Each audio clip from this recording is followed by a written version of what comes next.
Gadis ini tersakiti karena cinta dan pernikahannya. Jadi dia pergi ke rumah tua yang ditinggalkan ayahnya untuk bersantai. Dia tiba-tiba mendengar seorang pria memanggil namanya. Pemandangan yang aneh muncul di kepalanya. Mengikuti panggilan itu, dia mendorong pintu dan memasuki rumah yang misterius. Di dalamnya ada semua jenis barang antik yang berbeda. Bunyi lonceng angin membawanya ke ruang belakang. Suara lelaki itu datang lagi dari belakang. Dia menarik kain merah di belakang. Di dalamnya ada tempat tidur kayu emas yang sempurna. Bunga-bunga yang dipahat bersinar. Tidak tahu mengapa itu membuatnya merasa dekat. Jadi Praenua minta seseorang untuk meletakkan tempat tidur antik ini di kamarnya. Sejak kematian ayahnya, rumah tua ini selalu dihuni oleh bibinya Hamoy dan cucunya Lamtong. Bibi Hamoy mengingatkan dia bahwa tempat tidur kuno ini berusia ratusan tahun. Tahun itu, bahkan ayahnya tidak berani tidur di atasnya. Tapi Praenwan melihat keranjang tua ini, merasa sangat akrab. Pada malam, Praenwan memandangi bunga campa yang melambangkan cinta di tangannya. Ia ingat berapa tahun telah berlalu, suaminya berkhianat berulang kali. Dia patah hati dan kecewa. Dia berbaring di tempat tidur, mencoba melupakan semua hal yang menyakitkan. Dengan cepat tertidur. Pada saat ini, pemandangan magis muncul.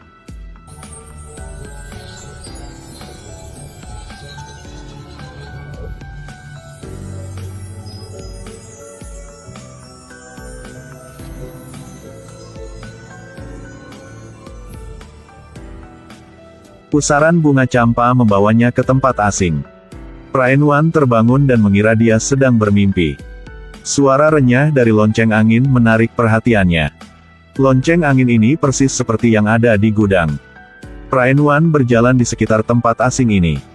Melihat seorang wanita mengenakan pakaian antik yang berdiri tidak jauh dari sana. Kemudian seorang pria tampan lainnya muncul. Dalam percakapan antara keduanya, Praenwan mengetahui bahwa lelaki itu adalah kakak gadis itu. Negara mereka sedang dalam masa sulit. Karena takut ketahuan, Praenwan lari ketakutan. Namun akhirnya kembali ke tempat dia baru saja bangun. Pada saat ini, pria itu memanggilnya kembali. Melihat wajah Praenwan, dia sangat terkejut. Bukankah ini gadis yang sering dia lihat dalam mimpinya? Dia dengan bersemangat meraih tangan Praenwan, bertanya siapa dia, dari mana dia berasal. Rasa sakit di pergelangan tangannya membuat Praenwan sadar bahwa ini nyata, bukan mimpi. Mendengar pria itu berbicara, dia tahu dia berada di era kuno Weankin. Dia tidak berani percaya apa yang baru saja dia dengar. Dia tidak tahu bagaimana dia sampai ke sini. Pada saat ini, Gema datang dari kejauhan. Pria itu memberitahu Praenwan bahwa di sini dijaga ketat. Menyuruhnya untuk tidak pergi kemanapun, harus menunggunya di sini. Sebelum pergi, dia bertanya namanya. Katakan padanya bahwa dia adalah Pangeran Lao Pereng. Praenwan memandang tempat aneh ini dengan panik. Lonceng angin berdering lagi. Praenwan tiba-tiba pingsan dan jatuh ke tanah. Di sisi ini, Lamtong terus mengguncangnya. Setelah Praenwan sadar, dia duduk bergumam pada dirinya sendiri. Setelah makan, Lamtong membawa Praenwan keluar untuk berbelanja. Praenwan tiba-tiba masuk ke sebuah toko pakaian antik. Ketika dia mencoba gaun ungu, dia terkejut mendapati dirinya di cermin yang sedang bergerak. Berjalan di tempat asing. Ketika Lamtong datang, Praenwan di cermin kembali normal. Si penjual membawa gaun lain. Setelah dia mencobanya, pemandangan aneh terjadi lagi. Di cermin dia sedang bermain air di tepi sungai. Kemudian dia mencoba gaun biru. Di cermin Pangeran Mario muncul di belakangnya. Dia menoleh untuk melihat tapi tidak melihat siapapun. Lamtong bertanya-tanya mengapa dia membeli pakaian kuno ini. Apakah dia tidak takut pemilik sebelumnya akan datang dan mengambilnya kembali? Praenwan mengatakan pakaian ini sangat berharga, apalagi dia menyukainya. Hal-hal aneh terjadi satu demi satu. Praenwan memandang dirinya di cermin yang merasa sangat bingung. Pada malam, Praenwan meletakkan bunga campa di samping bantal. Saat ini bunga emas di depan tempat tidur bersinar. Praenwan tiba-tiba merasa pusing. Dia mengeluarkan handuk putih dari lemari dan meletakkannya di tubuhnya. Dengan cepat tertidur. Bunga emas di tempat tidur berputar lagi dan membawa Praenwan kembali ke kota kuno. Akibatnya, ketika dia sadar kembali, dia dalam bahaya. Saat berburu pangeran, dia menyandera Praenwan. Untungnya, pangeran seni bela diri sangat luar biasa, jadi dia menyelamatkannya. Pembunuh itu melihat bahwa situasinya tidak baik, jadi dia melepaskan beberapa tembakan dan kemudian dengan cepat melarikan diri. Praenwan gemetar ketakutan. Bertemu dengan Praenwan lagi, sang pangeran sangat gembira. Dia bertanya di mana dia pergi. Setelah pertemuan terakhir, dia mencarinya di seluruh istana tetapi tidak dapat menemukannya. Bukankah kamu mata-mata? Praenwan menatapnya dengan panik. Buru-buru menjelaskan bahwa dia berasal dari Chiang Rai, Thailand. Pangeran mengatakan bahwa sebagian besar orang Thailand di sini adalah tentara yang datang untuk menyerang wilayah mereka. Tidak ada wanita yang datang ke sini sendirian. Praenwan tidak tahu bagaimana menjelaskannya. Dia tiba-tiba merasa pusing. Ternyata Bibi Hamoy di sini memanggilnya. Melihat dia tidak bangun, Bibi Hamoy mendekat untuk memeriksa. Lam Tong datang dan menghentikannya. Mengatakan bahwa nonanya menyuruhnya untuk tidak mengganggunya. Pemandangan berubah menjadi kota kuno. Praenwan memberitahu pangeran bahwa dia datang ke sini melalui luar angkasa. Ini tidak masuk akal. Selain itu, kota kuno sangat kacau sekarang. Pangeran tidak berani mempercayai siapapun dengan mudah. Tetapi dia berpikir bahwa Praenwan bukan orang jahat.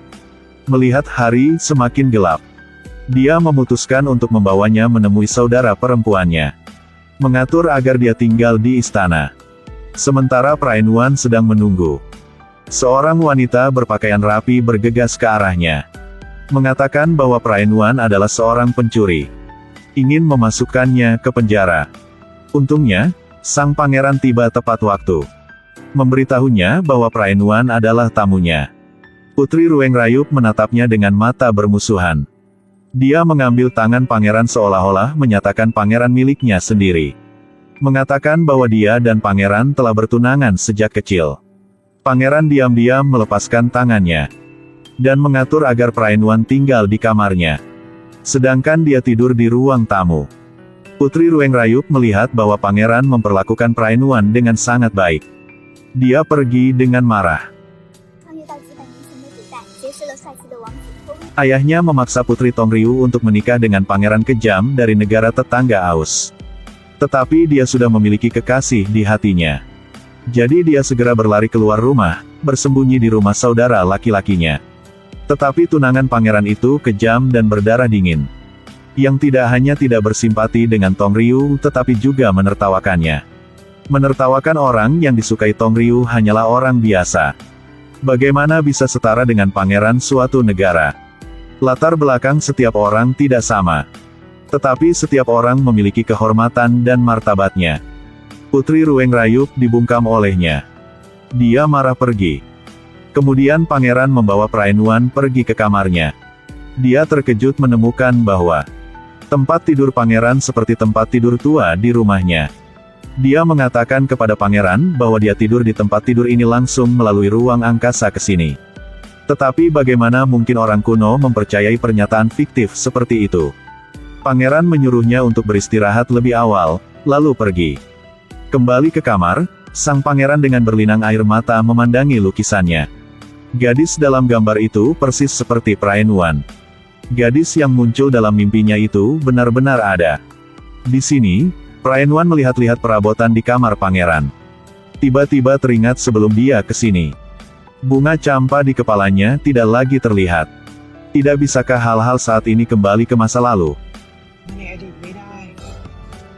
Jadi dia memutuskan untuk mencobanya sekali. Dia memegang bunga di tangannya, perlahan-lahan tertidur. Bunga emas di kepala tempat tidur berputar lagi. Dia berteleportasi kembali ke masa sekarang. Bibi Hamoy dan Tongryu tidak bisa membangunkannya. Jadi mereka tetap di sisinya selamanya. Dia melihat jam di kamarnya dan bergumam pada dirinya sendiri.